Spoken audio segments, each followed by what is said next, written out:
Esta es Radio Universidad Central, 107.1 FM en el corazón de Santiago.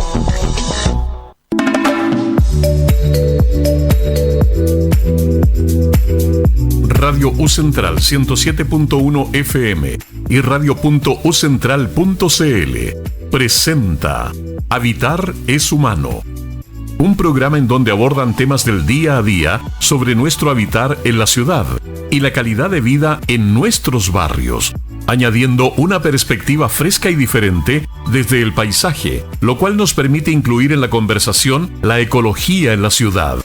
Una invitación a pensar en el habitar es humano, como también lo es vegetal y animal.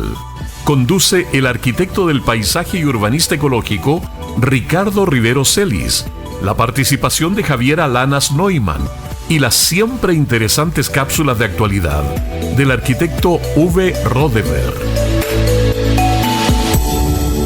Hola, hola.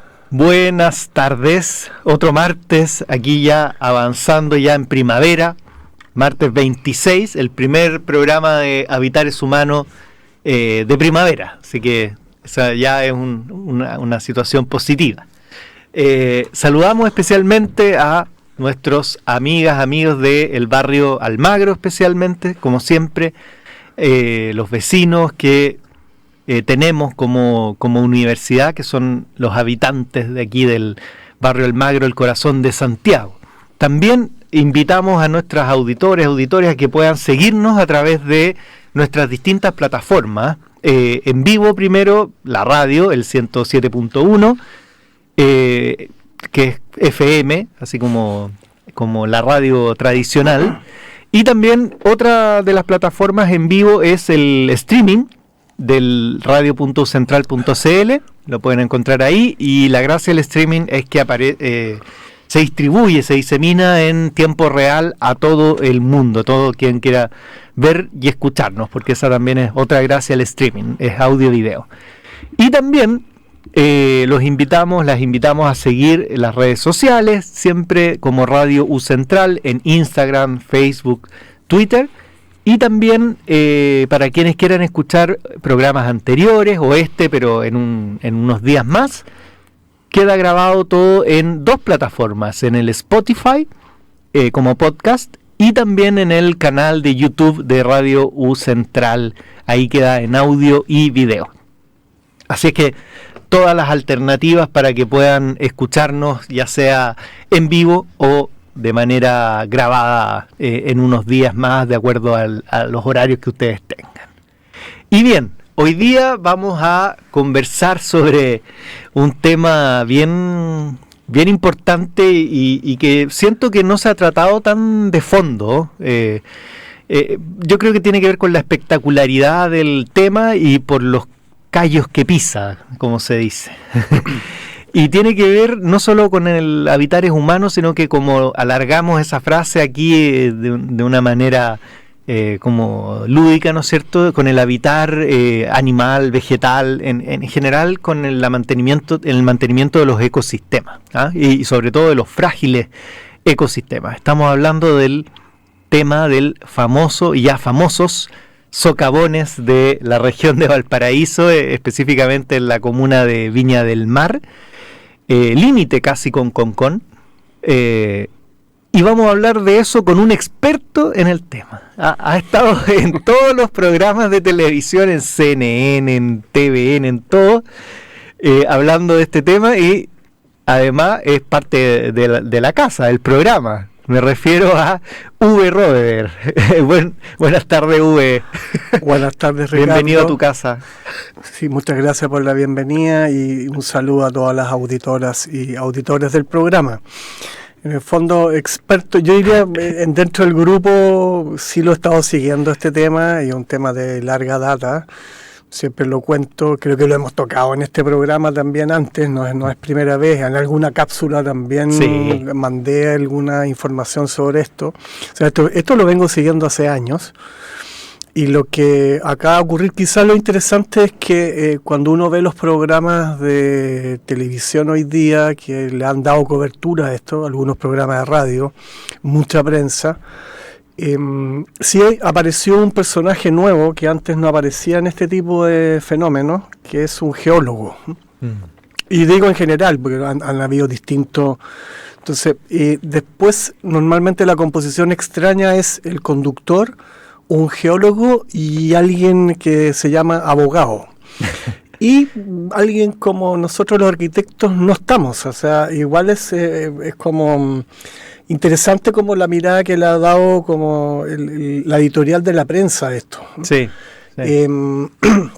Creo que es bueno que esto haya, no es bueno lo que sucedió, pero es bueno que se le haya dado cobertura, porque de alguna manera nos hace pensar o repensar que algo efectivamente se hizo mal ahí. Sí. Y claro. Oye, tomando eso, que me quedo dando vuelta a eso, claro, de que no es positivo lo que ocurrió, pero sí el hecho, por lo gráfico, por lo extraordinario, ¿no es cierto?, pone el tema en la agenda y en la primera línea y en el imaginario de mucha gente, no sé lo que piensa hoy, el edificio se va a caer, etcétera.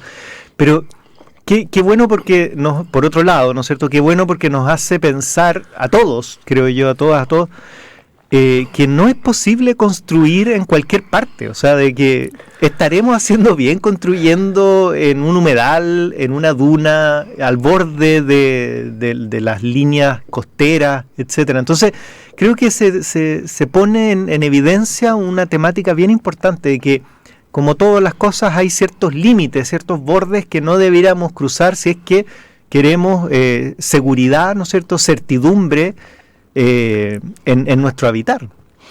Claro, o sea, evidentemente aquí todo lo que acabas de expresar es absolutamente cierto y digamos el hecho desde mi punto de vista es un aviso y la cobertura un poco de prensa ayuda un poco a hacer conciencia de estos problemas, porque no han aparecido, quizás tangencialmente sí, los temas de los humedales, hay algunos casos como el de los Molles que lo hemos mostrado, hay casos de humedales que ya no existen en Papudo. Las Vegas, en Avenida del Mar, en La Serena. Están loteando un humedal en Tunquén. Entonces, la verdad es que este tema, la precordillera y, también, como tú dices, todo el borde costero, y aquí estamos hablando del campo dunar, ¿no? Entonces, que era como... Sí, y si uno hace una pequeña cronología, ¿no es cierto? Uno dice, yo siempre dije, lo primero que a mí me llamaba la atención, la capacidad que teníamos de destruir un paisaje natural que es bellísimo. Entonces, o sea, destruirlo, o sea, porque se cambió por otra cosa en 10 años, ¿no? Después, efectivamente, en este caso, como en muchos otros, se afecta, yo creo que sin tener conciencia, un ecosistema natural que va a funcionar de otra manera, algunos de sus sistemas van a desaparecer y que trae problemas en sí mismo, ¿no? Y en contrapartida a eso, claro, hoy día la tecnología y el tema de la tecnología antisísmica, ¿no es cierto? Y toda la normativa que tiene que ver con los sismos, sí permite construir en estos lugares, ¿no? O sea, no es que ahí haya una falta o una ilegalidad, ¿no? Claro. Se puede hacer bien. También eso está demostrado. De hecho, el edificio está muy bien parado todavía, sí, o sea, pese a todo lo que pasó, no está con peligro de caerse. De los 4 edificios ahí en cuestión que están desalojados, ninguno se ha movido un centímetro, ni uno se le ha quebrado un vidrio, ninguno ha tenido algún asentamiento, alguna inclinación. La verdad que no les ha pasado nada.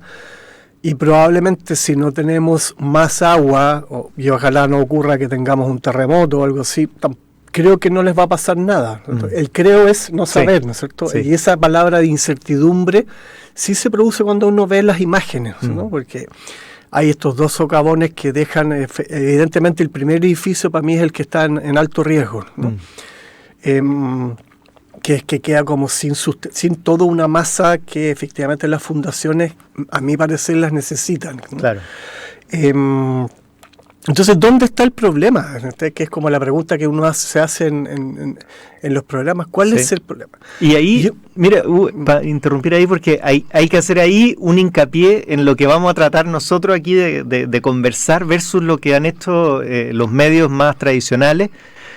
Nosotros no vamos a hablar aquí del MOP, de los colectores, de que falló el colector, de que falló... No, vamos a hablar del problema real, ¿no es cierto? Que es decir, justamente lo que tú ibas a entrar a explicar ahora sobre lo que veníamos hablando. ¿Es posible hasta dónde es sensato construir en lugares como estos? Entonces, creo que, y por eso...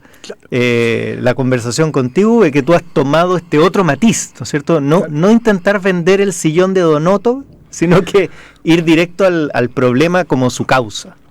Claro, y dentro de ese contexto, Ricardo, yo creo que por lo menos he sido consecuente. Yo cuando empecé a ver esto dije, me parecía una locura, ¿no?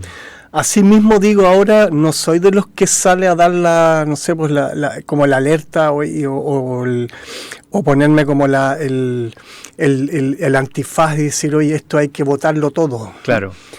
Porque ya está hecho. Sí. Entonces, dentro de eso yo creo que sí podemos aprender. Y yo siempre he usado un slogan en varios de los programas que no es mío, no me acuerdo, creo que de un arquitecto argentino, no me voy a acordar ahora, pero siempre lo digo con cuidado porque es un slogan que retrata muy bien lo que estamos diciendo. O sea, no todo lo que se puede construir se debe construir. Claro. Y ahí está un poco la diferencia, ¿no es cierto?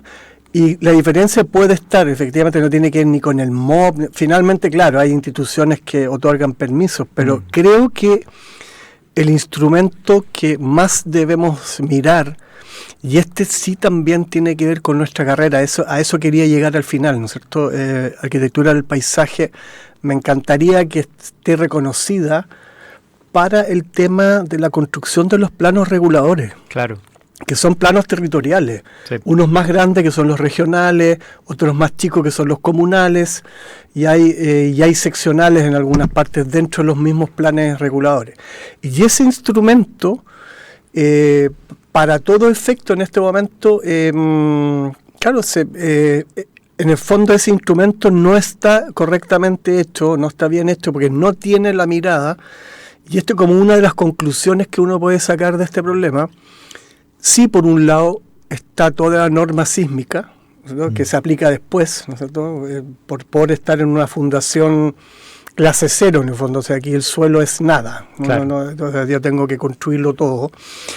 Y lo que no en general, como tú decías también, todo lo que tiene que ver con agua, todo el tema hídrico, el escurrimiento de las aguas, sean dunas, sean quebradas, sean ríos, sean bordes, no está contemplado especialistas que actúen en los planos reguladores. Entonces, ahí hay un primer problema, ¿no? O sea, en algunos lugares el geólogo, ¿no es cierto? Pero también, desde mi punto de vista, ¿no es cierto?, de los años que llevo un poco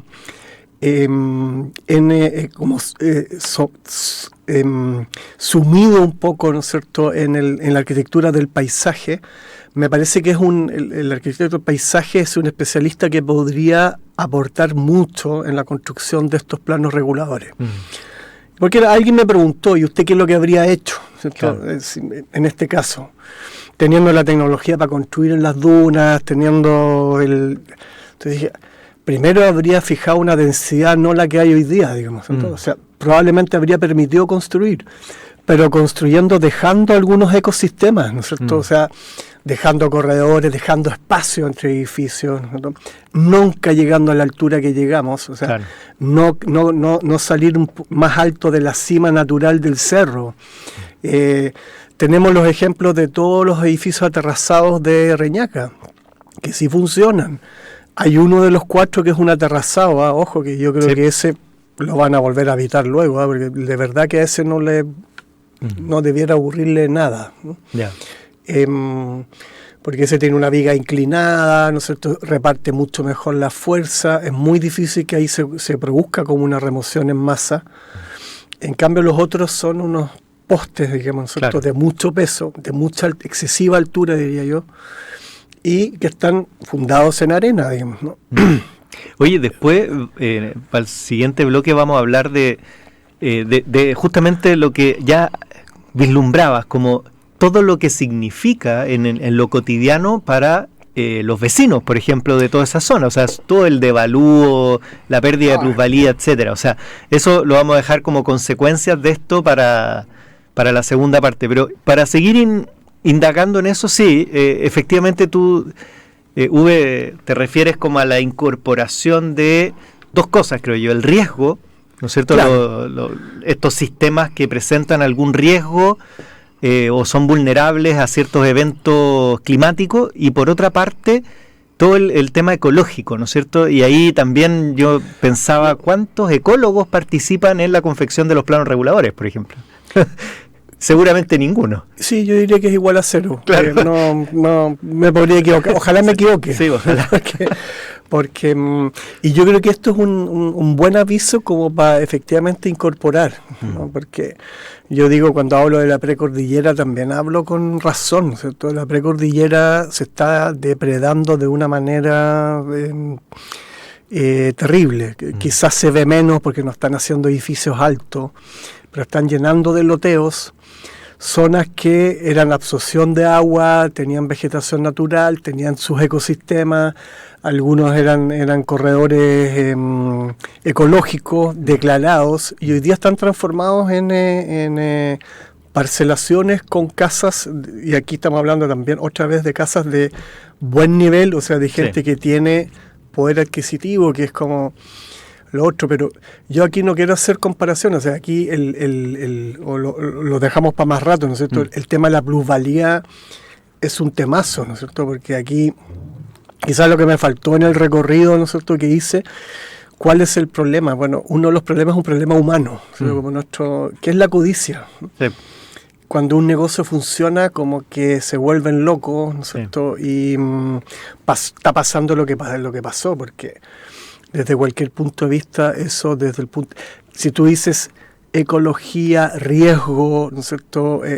Yo agregaría también un factor como desde el paisaje estético. Sí, ¿no? O sea, sí, de absolutamente. qué es el paisaje de un lugar, ¿no es cierto?, frente al mar, el campo dunar, con toda la belleza que puede tener. Y yo no digo que no se pueda intervenir, pero se puede intervenir de una forma muy distinta. Claro.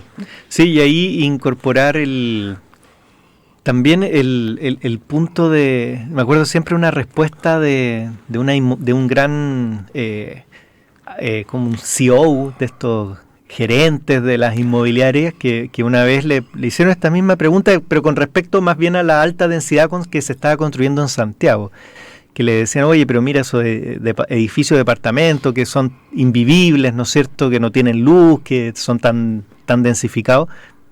Y además son feos, porque son todos iguales, etcétera. Y el tipo le responde, mira, sí, pero aquí se vende, y se vende todo. Eso también apela a una sensatez como más ciudadana. Claro, y yo me la pondría al otro lado, ¿no es cierto? Parece que también tenemos la capacidad de comprar todo. Por eso, así claro. Como el otro vende todo, claro.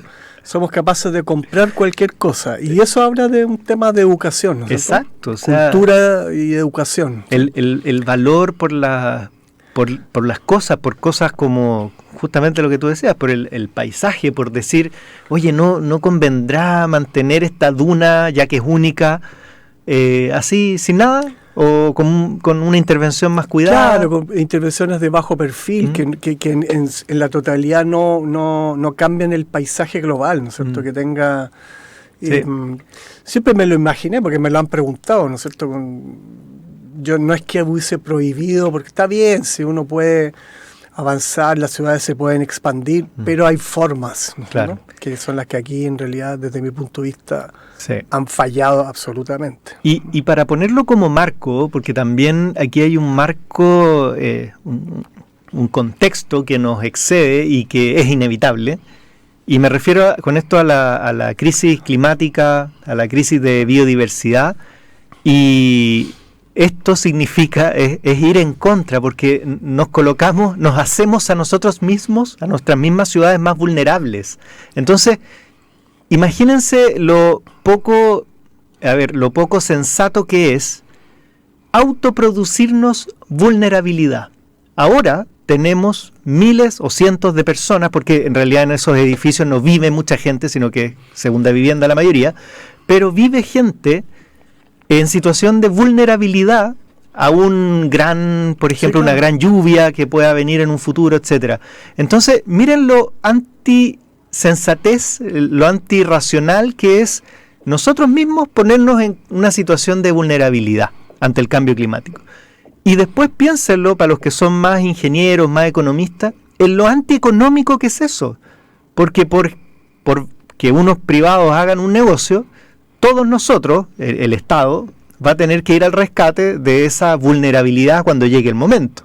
Entonces es verdaderamente avanzar hacia atrás, como se dice. Es exponernos al riesgo, hacernos cada vez más vulnerables, incluso ya el cambio climático nos lleva a una situación de vulnerabilidad y nosotros como que lo empujamos, o sea, pero es de una insensatez tremenda. En otros países que van al revés, que nosotros tratando de detener la vulnerabilidad y no de empujarla o favorecerla como nosotros, estos elementos naturales se toman como los grandes salvadores o estos espacios que van a detener el cambio climático. Y donde ahí se van a suceder estos fenómenos que presentan un alto riesgo a la habitabilidad humana, pero que si no hubiese nada ahí y se hubiese formado un socavón, nadie estaría hablando de eso, porque sería un fenómeno natural que no afecta a nadie y que con el paso del tiempo el mismo ecosistema dunar lo va a volver a cobijar, etcétera. Entonces, es una dinámica, yo diría, muy humana, lamentablemente. Exactamente. Pero también muy, y aquí quiero poner el punto más que humana, muy de índole muy capitalista, muy neoliberal, muy propio de esto que esta magnífica escritora Astrid Ulloa le llama el capitaloceno, esta era que no lo llama el antropoceno, porque no es todo el ser humano el que provoca esto, sino que es el capital. Así es. No, y evidentemente está absolutamente relacionado con esa forma de sociedad que hemos construido, digamos, forma de sistema económico que hemos seguido, en que finalmente el mercado, entre comillas, es el que regula, y la verdad es que ya sabemos que no regula nada, simplemente le da espacio y tiempo a primero los especuladores y después al negocio. Y como tenemos poca cultura, por no decir que somos ignorantes en algunos temas, llegamos y compramos. Claro. Porque aquí, en este caso, que como decía al principio, por suerte yo vengo escribiendo de esto hace más de 10 años, ¿no es cierto? Y la primera entrada que tuve fue justamente desde lo que significaba un campo dunar. Un campo dunar también es un buffer natural contra temas de tsunami, controla temas de grandes lluvias, también es, aunque no lo crean, es controlador de vientos, aunque de repente mueve remolinos de arena, pero al mismo tiempo llevaba más arena que hoy día al mar, digamos, ¿no? Claro. Porque hoy día tenemos una contención gigante que hace que no llegue la misma cantidad de arena al mar, y Viña se da el lujo de pagar algunos millones de dólares para rellenar playas. Claro, ejemplo, con arena. Sí. Con arena. Entonces, efectivamente, como que retrocedemos, ¿no? Sí. Por un slogan que se usaba hace 20 años atrás, porque estábamos en una ciudad de Santiago en crecimiento, con restricción vehicular por contaminación atmosférica, por un muy mal aire, indicadores de aire muy malos, y aquí aparecieron las imágenes de primera vista al mar. Señor, cómprese, así usted tiene 2 o 3 días para respirar aire puro, claro, para recuperarse de lo malo que es vivir en Santiago. Me acuerdo cómo era, cómo fue como el sistema o la publicidad para vender esto. Y les resultó, o sea, esto sí, les fue bien. Y claro, yo siempre también lo he dicho, quizás cualquiera de nosotros con un poco menos de capacidad de ver o de formación, si te ofrecen algo que está absolutamente legal y claro, lo vas a ver y tienes una vista al mar maravillosa con algo de sonido, seduce, es súper atractivo, absolutamente, ¿no? Tener Y bueno, aquí hay, el número son como entre el 20 y 30% son gente que está viviendo ahí, ¿no es cierto? Claro. Que decidió comprar para irse a vivir, que normalmente son gente mayor, que ya hizo su última inversión y dijeron quiero vivir ahí como frente al mar. Y el resto sí son segundas viviendas, que también ahí hay una crítica, ¿no es cierto? Sí. Un poco de las desigualdades que tiene nuestro país, ¿no es cierto? Con respecto a... Estamos llenos de campamentos, pero tenemos un stock de segunda vivienda gigantesco y causándonos estos daños mismos, ¿no? Sí. Es contradictorio y es extraño. Yo me acuerdo de la época que investigué un poco más estos temas, que son 8 o 9 años atrás. También me fui a revisar casos en otros países.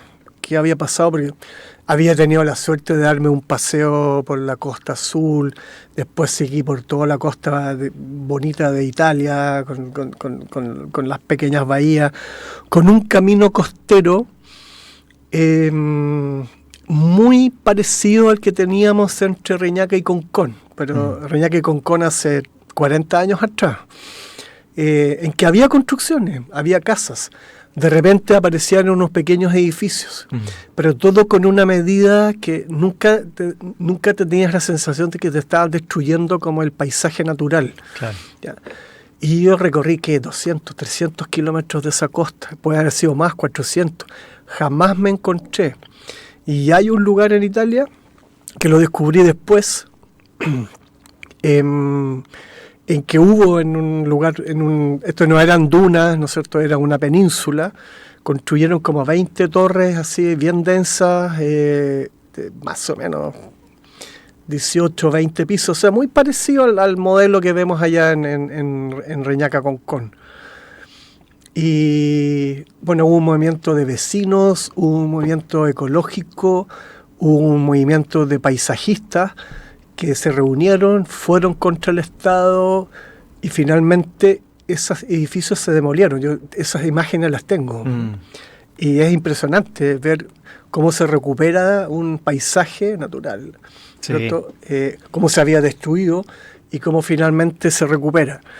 Yo creo que aquí no estamos ni cerca de algo así. No, claro. Creo que aquí hay que buscar soluciones que van por otro lado, pero sí es un aviso que no sigamos. Sí. O sea, Oye, y ojo que ahí es impresionante porque en ese mismo, un poquito más allá, está también este hotel, Bahía Pelícano o algo así se otra llama. historia más.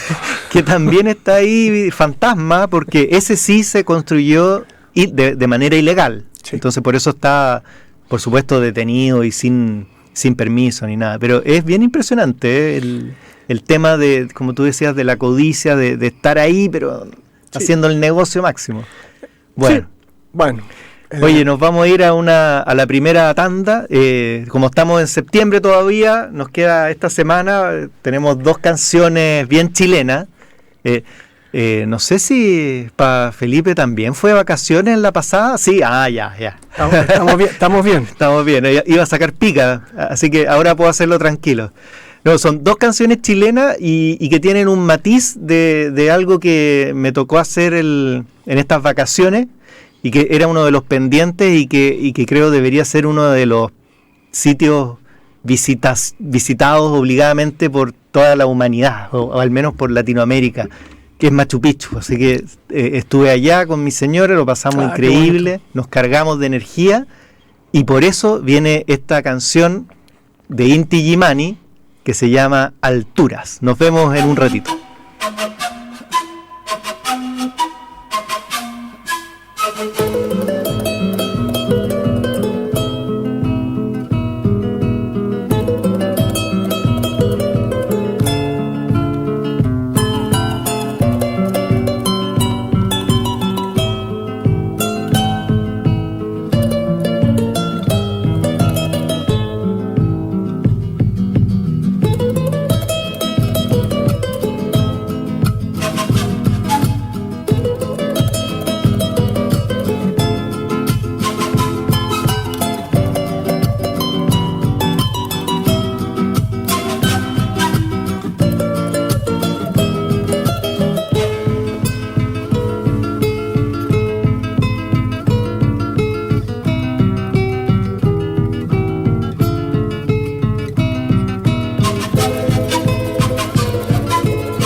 Estamos presentando en Radio U Central, Habitar es Humano.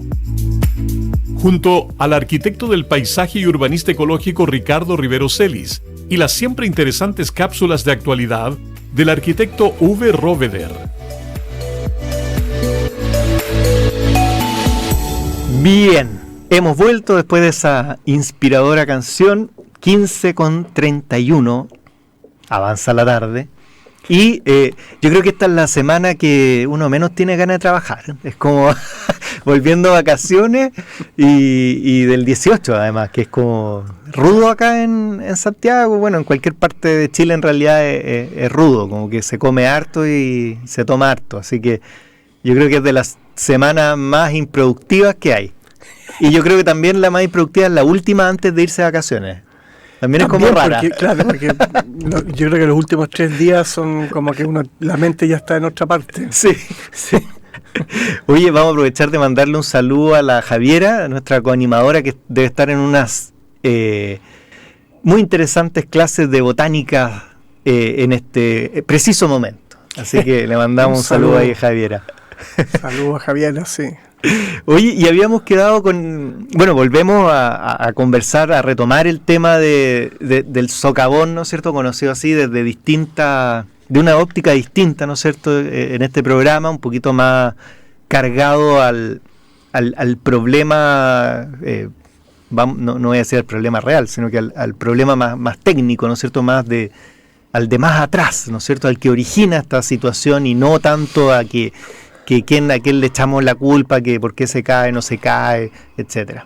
Y en eso retomamos ahora con las implicancias, o sea, ya hemos comprendido un poco la insensatez que estamos produciendo, no solo ahí, sino que graficándonos en este ejemplo muy tremendo, pero que sucede a lo largo de todo Chile. Y las implicancias ahora para los vecinos, o sea, la comunidad que ahí está viviendo de la noche a la mañana, y eso fue así de literal, porque esto ocurrió así, ve su inversión, bueno, el 70-80% segunda vivienda, tal vez no tienen un problema económico, pero quienes sí hacen un esfuerzo para comprar ahí su vivienda en la que viven, ven de la noche a la mañana su inversión en una situación bien compleja, porque ahora la gente, claro, la va a pensar 2, 3, 4 veces antes de invertir en una vivienda en ese lugar. Entonces, ¿cómo ves esa situación, Uwe, también de la problemática económica que afecta a los vecinos? O sea, yo creo que es durísimo, es durísimo porque además ha transcurrido un mes, un poco más de un mes ya desde el primer evento, y lo único que seguimos es teniendo como incertidumbre sobre personas que creen que esos edificios hay que sacarlos de ahí. Yo creo que la tesis de que se puede reparar bien es la que finalmente va a ganar, sí. Pero la sensación, ¿no es cierto?, lo que le queda a las personas, la incertidumbre de habitar un lugar como este, ¿no es cierto?, que en sí mismo parece ser inseguro, digamos, ¿no es cierto?, porque todavía no ha pasado como nada grave, no, pero nadie te puede asegurar que no pase. Claro. Y lo dijiste también, o sea, ante los eventos que puedan venir por todo lo que significa el cambio climático, que son eventos que a lo mejor ni siquiera sabemos en 3, 4 años qué tipo de eventos vamos a enfrentar, hace que efectivamente entre comillas, los que lo hicieron como una inversión, yo creo que se equivocaron, ¿no es cierto? Y más complicados los veo para los que de alguna manera hicieron un esfuerzo por irse a vivir ahí, claro. Y que efectivamente hay algunos relatos de personas que incluso todavía están pagando. Sí, ¿no? Obvio. Están pagando dividendos de algo que...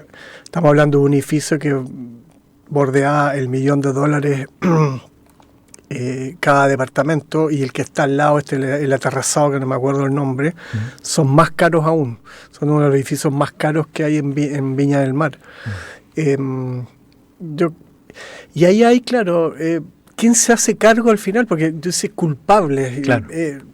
Y yo ya tuve algún round con alguna empresa de seguros que ya tienen todo preparado para no pagar un peso. ya tienen todas las herramientas como para decir no nos corresponde mientras los edificios estén parados. Claro. Si el edificio no le pasó absolutamente nada, no es nuestro problema, digamos. Claro, ¿no? claro. Nosotros no vamos a indemnizar ni vamos a cubrir ningún gasto que mientras ese edificio esté parado ahí. Y después yo diría, bueno, la plusvalía de todo el sector. Yo creo que si eso fue a lo mejor una especie de ilusión, ¿no es cierto?, para inversionistas, dejó de serlo. Sí, claro. Y es duro, porque uno dice, ya es un fenómeno natural, ¿no es cierto?, que finalmente nosotros los transformamos en desastres. Así es. Por nuestras acciones.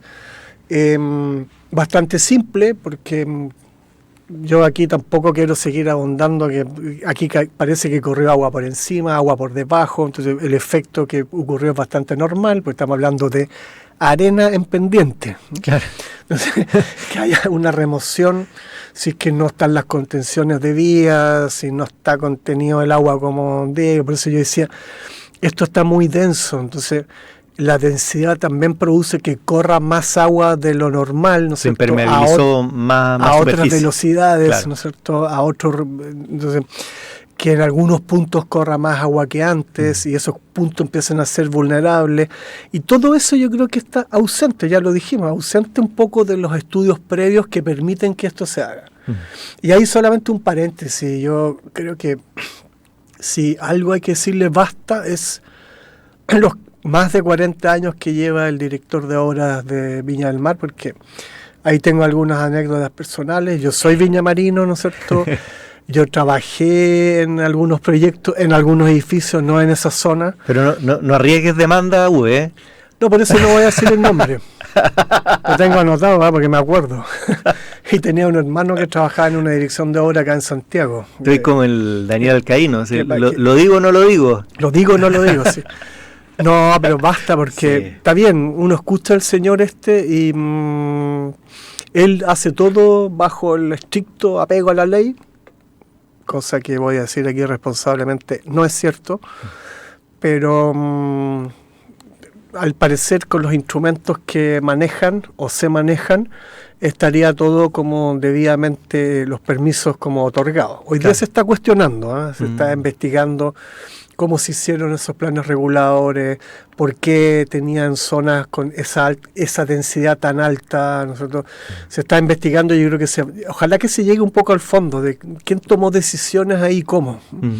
Oye, y otra de las lecciones ojalá que queden ahí en la conciencia de todos quienes están pensando en comprarse una vivienda, porque generalmente cuando uno planifica la compra de una vivienda, que dicho sea de paso, ese es un lujo en este país. O sea, planificar la compra de una vivienda en Chile es un lujo. Así Lo es. hace creo que un 20% Cada vez de la menos. población es la que tiene acceso a un crédito hipotecario y por lo tanto a una vivienda. Bueno, pero quienes tienen ese privilegio, ¿no es cierto? Pensarlo bien, porque uno se compra una vivienda como un proyecto a largo plazo, de 30, 40 años, ¿no es cierto?, o más incluso.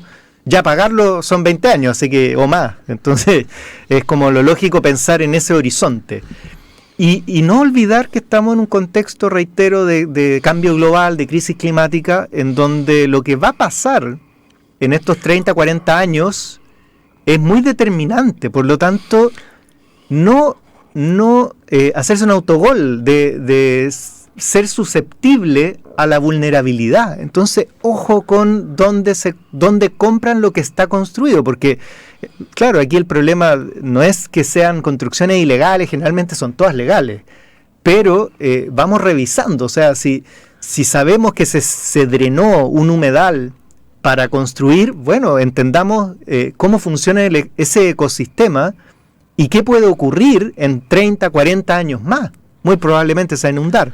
Lo mismo en una ladera, lo mismo, bueno, en este caso en el ecosistema dunar, lo mismo al borde de un lago, de un río, de la costa. Entonces vamos teniendo conciencia de que estamos en un proceso de cambio global, en una crisis climática y que los fenómenos naturales se van a seguir sucediendo con más intensidad en algunos casos. Lo dejo ahí porque es algo que creo que podemos tomar muchas lecciones y mucha conciencia además. Sí, seguramente. Yo creo que esto, bueno, ha servido bastante para generar un poquito conciencia, mirar un poquito más alrededor si me voy a comprar algo, revisar un poquito la historia, si estoy cerca de un río o no, si ese río ha tenido desbordes en años, ¿no es cierto? Claro. Porque siempre hay datos que pueden ayudar. Pero del relato que acabas de hacer, el tema de los humedales, a mí me impacta el caso de los muelles, y debe haber muchos más, ¿eh? Porque la gente común que empezó a hacerse sus casitas, y en general había un pueblito de algunos que vivían ahí, pero sí, el pueblito después se fue rodeando de algunas casas de veraneo. Y eso tuvo un crecimiento leve, sostenido, en muchísimos años, pero en los últimos 10 llegaron los de siempre, sí. que llegan así como y plantan un edificio, pero arriba de un humedal, sí, desde mi punto de vista, además en parte de la playa. Sí, o sea, sí, es muy tremendo eso. Aquí estamos hablando de un edificio de dimensiones bastante menores. Sí, 4 pisos. Sí. Entonces el impacto como paisajístico es menor, pero si uno se pone en la playa y mira, tengo un edificio delante, o sea, un edificio que está en la arena, y yo me pregunto, ¿quién otorgó ese permiso? Porque ni siquiera necesito, mira, ni siquiera por el tema ecológico, ni siquiera por el tema del humedal, de la preexistencia, un tsunami. Claro.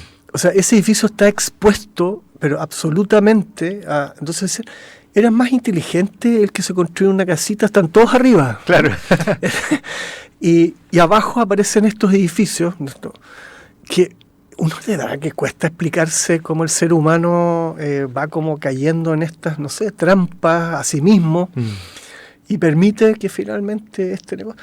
Ahí pararon, venía un segundo edificio que avanzaba más, ese lo pararon. Sí, yo conozco el primero de hecho, y es muy impresionante verlo desde arriba, desde el Google Earth, por ejemplo, sí, el Google Maps, el típico. Ustedes pueden ir ahí a los muelles y ver, y efectivamente hay como una esquina del edificio que se mete a la playa. Es muy sorprendente. Está sobre la arena, o sea, lo que le vendieron ahí, usted cómprese un departamento y está, baje y está en la playa. Claro.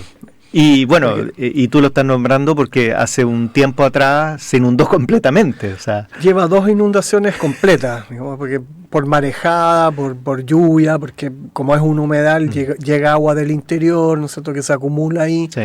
Y el agua del mar con un poquito más de fuerza sobrepasa la playa y también se llega al edificio. Porque ese humedal, cuando había una pequeña laguna ahí, tenía algo de agua salada por el intercambio normal que ocurre en muchos lugares costeros. Pero ¿cuál es la insensatez, digamos? No sé cómo no... Bueno, yo estaba usando la palabra la ambición y la codicia, ¿no es cierto? Esa oportunidad... sin conciencia que ha permitido todas estas construcciones. Sí. ¿Y qué podemos hacer? Yo creo que va a haber un cuidado, un pequeño freno a esto, ¿no es cierto? Y yo ojalá que efectivamente el trabajo serio tiene que ser a nivel de los instrumentos territoriales, ¿no es cierto? Que efectivamente no permitan esto, ¿no? Justamente iba a ir hacia allá, porque otra de las cosas que podemos aprender es la urgencia de no solo la existencia de los instrumentos de ordenamiento territorial, que en Chile son bastante nuevos, ¿no es cierto? Existen planes regionales de ordenamiento del territorio y también planes que zonifican el borde costero teniendo en cuenta estos temas como el riesgo, pero son muchos de ellos de carácter, todos prácticamente, de carácter voluntario. No son obligatorios, por lo tanto, instrumentos como la zonificación del borde costero, como el PROT, como la Estrategia Regional de Desarrollo, son todos indicativos, o sea, son documentos no obligatorios, y ahí hay un punto bien central que tomar en cuenta, y para eso se necesita también una visión bien interdisciplinar del panorama que presentan los territorios. Entonces, Ojo con eso, y aquí quiero rescatar un punto, V, porque yo soy de los, ¿cómo se podría decir?, de los viudos de la propuesta constitucional anterior, de la que fue rechazada lamentablemente. Apruebo rechazo. Claro. ¿Y por qué? ¿Por qué la traigo a colación? Porque ese documento, desde el medio ambiente y desde el capítulo de territorio, sí, traía consigo propuestas para estas cosas. El ordenamiento del territorio, por una parte, que enfrente situaciones como el riesgo, y por el otro lado, por el lado del medio ambiente, la conservación, el mantenimiento de los servicios ecosistémicos que prestan los diferentes ecosistemas, humedal, duna, río, lago, etcétera. Así que miren lo que nos perdimos, o sea, de nuevo apunto a eso. Lejos, ese fue uno de los capítulos que repasé varias veces y el que me parecía más consistente en el fondo para cuidar efectivamente nuestro territorio, nuestros sistemas, nuestros paisajes, sí, y también las identidades culturales de los lugares. Y esto es una mezcla de cosas que todos estos postes construidos ahí entre Reñaca y Concón, la verdad que no tienen nada que ver con el paisaje, es un modelo transnacional, diría yo, ¿no es cierto?, de edificar. Oye, y lo otro, para ser un poco propositivo, porque de repente nos pueden decir, oye, pero están contra el progreso, ¿no es cierto? Sí, no, miren, el progreso, el desarrollo, mejor dicho, también, ¿qué significa para este tipo de lugares que están en riesgo de tsunami, por ejemplo, o marejada? El mundo desarrollado, que tiene clarito el tema del contexto de cambio global y crisis climática en el que estamos, plantea para el desarrollo de los frentes costeros, por ejemplo, el de los muelles, en lugar de vivienda, que es muy peligroso porque te puede pillar un tsunami en la noche, o a una persona que tiene movilidad reducida, o que es de la tercera edad, etcétera, y ahí no la contaste, o sea, no vas a poder salir arrancando. Bueno, para esas zonas se plantean usos que no signifiquen habitabilidad y que vayan hacia el desarrollo público de los espacios. Entonces, para esas zonas se proponen cosas como restaurantes, tiendas, cosas que no consideren que la persona duerma en ese lugar que es de riesgo. Por lo tanto, si vamos a desarrollar esas zonas desde el sentido también económico, pensémoslos como grandes espacios públicos con algunos equipamientos de restaurantes, de tiendas, de lo que ustedes quieran, lo que vaya en relación, ojalá, con la identidad de los lugares, pero que no exponga la vida de los seres humanos. ¿Sí? Es como algo tan lógico, ¿no es cierto? Claro, y no te dejen esta incertidumbre que yo la encuentro terrible, que en este momento no hay ninguna certeza de qué va a pasar con tu bien. Claro.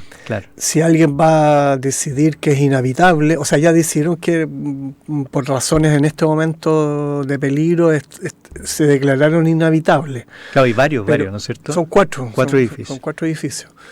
Y ahí es donde digo, también, y por eso siempre me sale el fantasma un poco de la Dirección de Obras de Viña del Mar, porque ahí, por ejemplo, hoy día debería haber acceso un poco más expedito a entender, por ejemplo, cómo están fundados todos esos edificios, cómo se construyeron, cuál es el sistema de fundación y qué tan seguro es, ¿no? Eso está, y eso se puede revisar y se puede reevaluar a pesar de todo el daño que hay, digamos, alrededor, ¿cierto? Y probablemente haya que reforzar algo. Probablemente, bueno, en este momento están usando una técnica de rellenar el primer socavón con algunos bolones de varias toneladas, que hay que amarrarlos entre ellos para que hagan una masa, ¿no es cierto? Entonces, mira, bastante artificioso, pero probablemente pueda funcionar. Pero no hay... yo echo de menos como que alguien explique técnicamente, por ejemplo, qué es lo que se está haciendo y cómo se está haciendo.